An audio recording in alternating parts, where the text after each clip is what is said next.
ഇതുണ്ടോ, ഇത് ഞാൻ ഒരു ചക്ക അരിഞ്ഞിട്ട് വെച്ച ഒരു വീഡിയോ ഇട്ടിട്ടുണ്ടായിരുന്നു. ചക്ക അരിഞ്ഞിട്ട് നമ്മൾ 2 മിനിറ്റ് വേവിച്ചിട്ട് അത് തണുത്തതിന് ശേഷം കൊട്ടയിലേക്ക് കൊട്ടി വേവിച്ച ഉടനെ അത് കഴിഞ്ഞിട്ടത് വെള്ളമൊക്കെ പോയി കഴിഞ്ഞ് തണുത്തതിന് ശേഷം ഞാനിത് നന്നായിട്ട് കെട്ടിയിട്ട് ഫ്രിഡ്ജിൽ വെച്ചതാണ്. കേട്ടോ, ഒന്നും ആയിട്ടില്ല. ചക്ക 1 മാസമായി ഇരിക്കുന്നത്.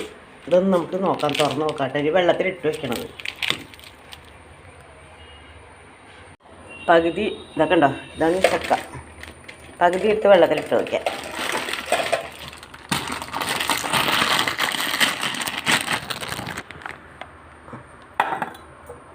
ഇപ്പോൾ ഐസിൻ്റെ മീതെ കട്ടയായിട്ടിരിക്കുക, അതാണ് ഈ ശബ്ദം. അതില്ലേ, ബാക്കി ഞാൻ അങ്ങോട്ട് തന്നെ വെക്കാൻ പോവാം കേട്ടോ. എനിക്കിന്ന് ഇത്രയേ ആവശ്യമുള്ളൂ. ചക്ക എലിശ്ശേരിയോ ചക്ക മുളകൂഷിയോ എന്ത് വേണമെങ്കിൽ വെക്കുക. അതുകൊണ്ട് പുഴുക്കോ എന്താണെന്ന് വെച്ചാൽ ഇത്തിരി വെള്ളം ഒഴിച്ചിടാം.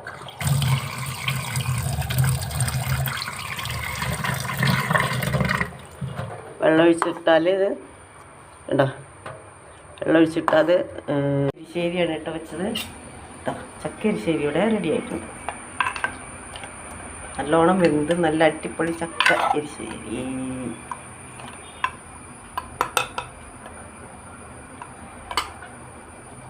എല്ലാവരും ട്രൈ ചെയ്യണേ, അടിപൊളിയാണ്. അല്ല, ഫ്രിഡ്ജിൽ വെച്ചിട്ടുണ്ടെങ്കിലല്ലേ പറ്റുള്ളൂ. ഫ്രിഡ്ജിൽ വെക്കണമെങ്കിൽ ഇനി ചക്ക കിട്ടുമ്പോൾ ഫ്രിഡ്ജിൽ വെക്കുക കേട്ടോ. അങ്ങനെ ഇതേപോലെ